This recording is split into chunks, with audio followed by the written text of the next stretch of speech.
Maintenant, on va aller voir tout ce qui concerne la réutilisabilité. On va aller voir notamment les plugins, tout ce qu'on appelle composable et les custom directives. L'objectif, vous le trouvez à droite, ça fait encore un screenshot au niveau de la doc du guide officiel de VJS. Eh bien, on a cette partie-là qui s'appelle en anglais Reusability.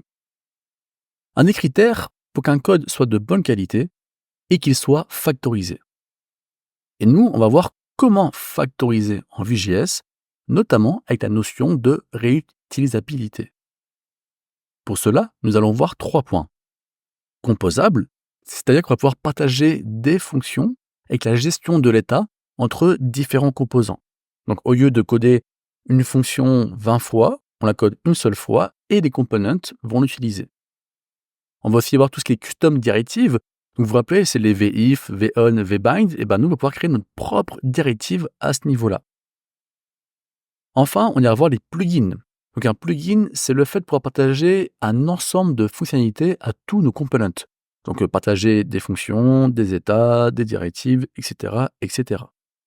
Concrètement, on reprend notre TP qui affiche la liste des produits, le système de filtres, etc. Et on va l'améliorer comme d'habitude en pratiquant ces nouveaux points.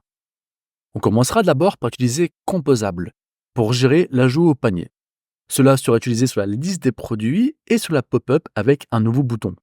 Donc en gros, on a la liste des produits, on va mettre un petit bouton ajouter au panier. Vous savez, quand on clique sur un produit, on avait fait une petite pop-up. Et bien là aussi, on va faire un bouton acheter au panier.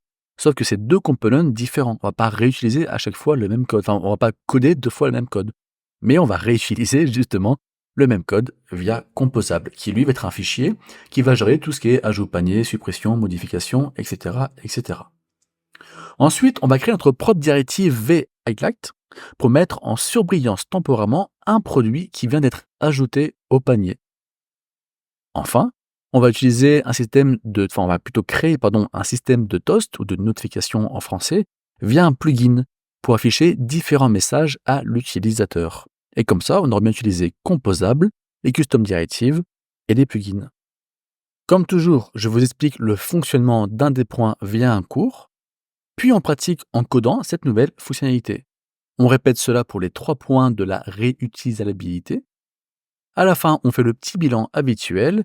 Et puis de nouveau, je vous propose un exercice pour pratiquer de votre côté, qu'on corrigera ensemble en composition API et en option API.